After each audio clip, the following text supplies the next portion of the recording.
Yeah, I'm looking crazy. But I brought some of my books with me, and I've been reading them in between doing work. Um, and I wanted to share some of this. Hopefully, this reaches out to somebody. All right. So it says open hands and palms create trust. An employee policy at Legoland says whenever someone asks where something is, the employee presents open palm gesture through their directions instead of pointing them. This is because the open palm gesture conveys trust, making people more likely to agree with what you're saying and to find you friendly and likable. Pointing, on the flip side, is generally seen as aggressive and rude. For me personally, I don't see how that is, but I guess some people take it that way. When a group of people laughs, each member of the group can't help but make eye contact with the person they feel closest to. This trick can make you an astute observer of relationships of all types. It can tell you who is bonding and learning to trust one another, just as easily as it can tell you if you might have a shot at landing a date with a certain someone. Of course, you'll learn a lot about how you feel about other people just by paying attention to whom you're unconsciously making eye contact with. Silence gets answers. When you ask someone a question and they're slow to respond, don't feel pressure to move the conversation forward. Remain silent plays to your advantage. Moments of silence making people feel as though they should speak, especially when the ball is in their court. This is a great tool to use in negotiations and other difficult conversations. Just make certain you resist the urge to move the conversation forward until you get your answer. Nodding during a conversation or when asking a question makes the other person more likely to agree with what you're saying.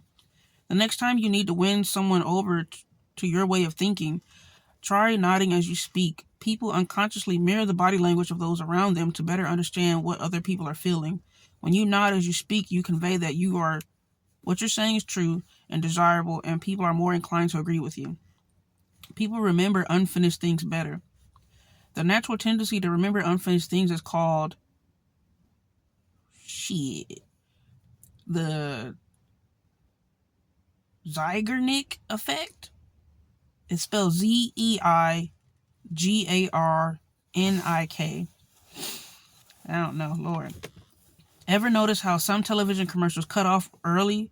The company paying for the commercial cuts it off so that it sticks in your head longer than other commercials. The best way to forget unfinished things, commercial songs, is to finish them in your head. If a song gets stuck in your head, try singing the last lines to yourself. You'll be amazed at how quickly it goes away. When someone does a favor for you, it actually makes them like you more. When you convince someone to do you a favor, they unconsciously justify why they are willing to do so. Typically, justifications include things such as, she's my friend, I like her, she seems like the kind of person who would return the favor. These justifications serve you perfectly. Not only did you just help with something, but the other party also likes you more than you did before. People's feet reveal their interest. When talking to someone, pay attention to their feet. If their feet are aimed at you, they're interested in listening to what you're saying. If their feet point away from you, they're most likely disinterested and mentally checked out. Really? Okay. When you meet someone new, working their name into the conversation ensures you'll remember it. The goal is to repeat their name 3 times in the first 5 minutes. It works extremely well but the trick is to do it naturally. When you rattle off their name unseriously, it sounds foolish and awkward. Try to use phrases like, hello, blank. Nice to meet you, blank. Where are you from, blank?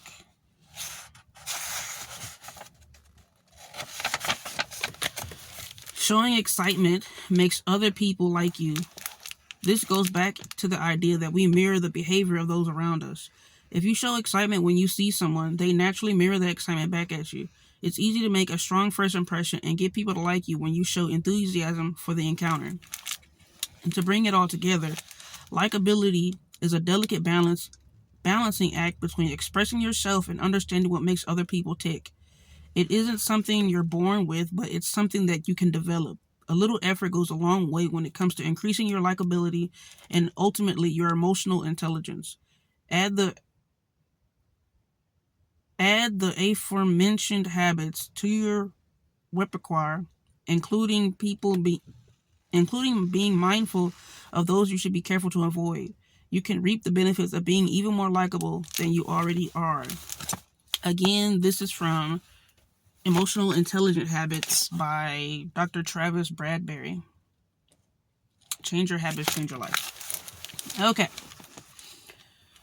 Neutralize toxic people. Toxic people defy logic. Some are blissfully unaware of their negative impact, while others seem to derive satisfaction from creating chaos and pushing other people's buttons. Either way, they create unnecessary complexity, strife, and worst of all, stress. Studies have long shown that stress can have a lasting negative impact on the brain. Exposure to even a few days of stress compromises the effectiveness of neurons in the hippocampus, an important brain area responsible for reasoning and memory. Weeks of stress cause reversible damage to neuronal dendrites, dendrites, the small arms that brain cells use to communicate with each other. And months of stress can permanently destroy neurons. Dang, I didn't know that. Stress is a formidable threat to your success and well-being. When stress gets out of control, your brain and your performance suffer. Most sources of stress are easily to identify. If your nonprofit is working to land a grant that your organization needs to function, you're bound to feel stressed and likely know how to manage it. It's the unexpected sources of stress that take you by surprise that harm you the most. Researchers at the Department of Biological and Clinical Psychology at Friedrich Schiller University in Germany found that exposure to stimuli that cause strong negative emotions, the same kind of exposure you get when you're dealing with toxic people, cause the subject's brain to have massive stress response. Whether it's negativity, cruelty, the victim syndrome, or just plain craziness, toxic people drive your brain into a stressed out state that should be avoided at all costs. Toxic people are the ultimate test of your emotional intelligence. The hallmark of toxic individual is manipulation. We all know what it feels like to be emotionally manipulated. It can be extremely effective, which is why some unscrupulous individuals do it so much. Years ago, Facebook, in conjunction with researchers from Cornell and the University of California, conducted an experiment in which they intentionally played with the emotions of 689,000 users by manipulating their feeds so that some users saw only negative stories while others saw only positive stories. Bitch, what the fuck? Sure enough, when these people posted their own updates, they were gratefully influenced by the mood of the post they'd been shown. Facebook caught a lot of flack over the experiment. Bitch, I bet. Primarily because none of the participants gave their consent to join the study. Perhaps more frightening than Facebook's experiment was just how easily people's emotions were manipulated. After all, if Facebook can manipulate your emotions just by tweaking your news feed, imagine how much easier this is for a real live person who knows your weaknesses and triggers. A skilled emotional manipulator can destroy your self-esteem and even make you question your sanity. It's precisely because emotional manipulation can be so destructive that it's important for you to recognize it in your own life. It's not as easy as you might think because emotional manipulators are typically very skillful. They start with subtle manipulation and raise the stakes over time. So slowly that you don't even realize it's happening. Fortunately, emotional manipulators are easy enough to spot if you know what to look for. Alright, I'm going to stop at 15 minutes. They undermine your faith in your grasp of reality. Emotional manipulators are incredibly skilled liars and gaslighters. They insist that an incident didn't happen when it did. They insist they did or said something when they didn't. The trouble is that they're so good at it that you end up questioning your own sanity. Insisting that whatever caused the problem is a figment of your imagination is an extremely powerful way of getting out of a jam. Their utter confidence in the lies makes question your own perceptions of events. They are an emotional black hole. Whatever emotional manipulators are feeling, their geniuses are sucking everyone around them into these emotions. If they're in a bad mood, everyone around them knows it. But that's not the worst part. They're so skillful that not only is everyone aware of their mood, but they also feel it. This creates a tendency for people to feel responsible for the manipulator's moves and obligated to fix them. They are experts at doling out guilt. Emotional manipulators are masters at leveraging your guilt to their advantage. If you bring up something that's bothering you, they make you feel guilty for mentioning it. If you don't mention it, they make you feel guilty for keeping it to yourself and stewing about it. When you're dealing with emotional manipulators, whatever you do is wrong, and no matter what problems the two of you are having, they're your fault, even though it's not your fault. They claim the role of the victim. When it comes to emotional manipulators, nothing is ever their fault. No matter what they do or fail to do, it's someone else's fault. Someone else made them do it, and usually it's you. If you get mad or upset, it's your fault for having unreasonable expectations. If they get mad, it's your fault for upsetting them.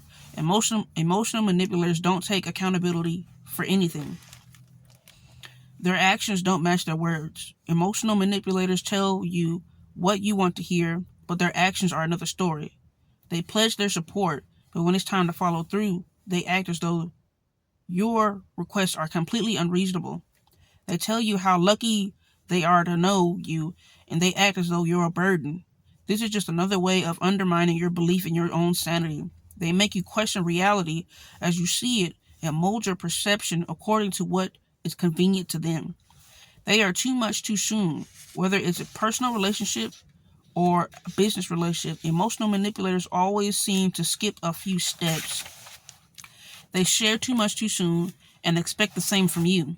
They appear vulnerable and sensitive, but it's just a ruse.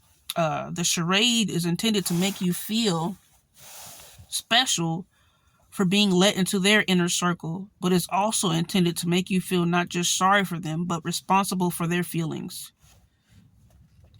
They eagerly agree to help and maybe even volunteer and then act like martyrs. An initial eagerness to help swiftly morphs into sighs, groans, and suggestions that whatever they agree to do is a huge burden. If you shine a spotlight on that reluctance, they'll turn it around on you, assuring you that of course they want to help and that you're just being paranoid. The goal is to make you feel guilty and indebted and maybe even crazy. They always one-up you. No matter what problems you may have, emotional manipulators have it worse. They undermine the legitimacy of your complaints by reminding you that their problems are more serious. The message, you have no reason to complain, so shut the heck up. Huh. Yeah. Dang, you know what? I ain't gonna say no names, but I know somebody in my family on this part alone, like that describes them to the T. That's crazy. They know all of your buttons and don't hesitate to push them. Emotional manipulators know your weak spots and they're quick to use that knowledge against you. If you're insecure about your weight, they comment on what you eat and the way your clothes fit. If you're worried about an upcoming presentation, they point out how intimidating and judgmental the attendees are.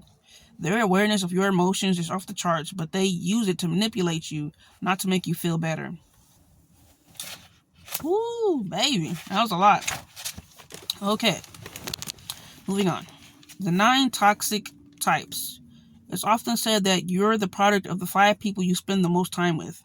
If just one of those 5 people is toxic, you'll soon find out how capable they are of holding you back. You can't hope to distance yourself from toxic people until you first know who they are. The trick is to separate those who are annoying or simply difficult from those who are truly toxic. The following are 9 types of toxic drainers that you should stay away from at all costs. Number 1 is the gossip.